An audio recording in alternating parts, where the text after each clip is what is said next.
Now, from your Weather Authority, meteorologist Cody Bailey.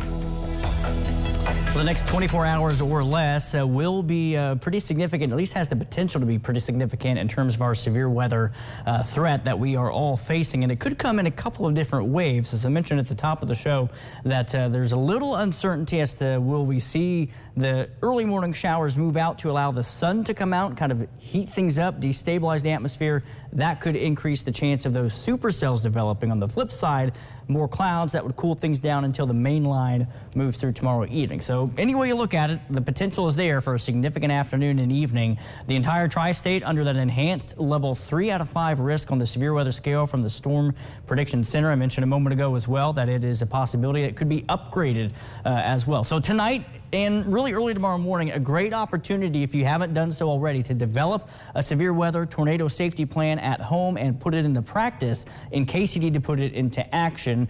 For tornado warnings, it's the lowest level of your home, a basement if you've got one. That's the best option. If you don't, the lowest interior level room, that would be a hallway, a closet, a bathroom, or maybe under a stairwell as well. You don't want to be outside, obviously. You don't want to be in anything closer to the outside walls or windows. You want to put as many windows or as many walls between you and the outside storm as possible. Once you get there, as we say all the time during severe weather events, you want to protect yourself from the potential of flying debris. That would be maybe a bike helmet, cover yourself with furniture, a mattress, blankets to protect yourself from flying debris. Again, it's something you don't necessarily want to think about, but it's a good idea to have those plans in place in the event of what looks like we could have a type of day where we have several severe thunderstorm and tornado warnings. But no issues out there right now. It is calm. It is quiet from our Bill Morgan Roofing and Construction tower camera.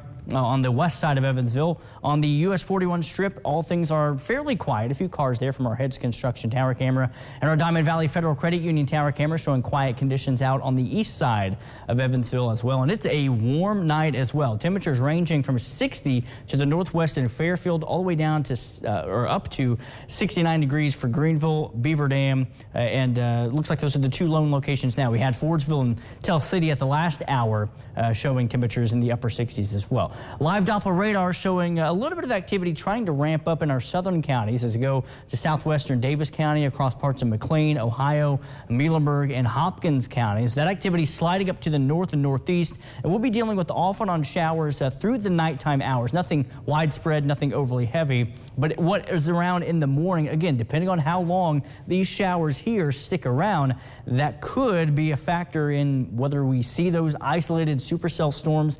Those would produce that possibility of some large, significant hail and maybe those strong, long-track tornadoes. Again, the potential is there, just still some question marks as to how things are going to unfold. If we do see those, Future Tracker consistently being one of the faster models in both the onset and the ending of the event, wanting to show, again, those isolated supercells across parts of our region developing after 1, 2 o'clock in the afternoon, continuing till about 5 in the late afternoon hours. And then we'll watch that main line out towards the west. Again, all modes of severe weather possible with this one, including damaging winds, pushing into the Evansville area by about 8 o'clock in the evening, and then out of the tri-state between 9:30 to 10. This, again, consistently one of the faster models.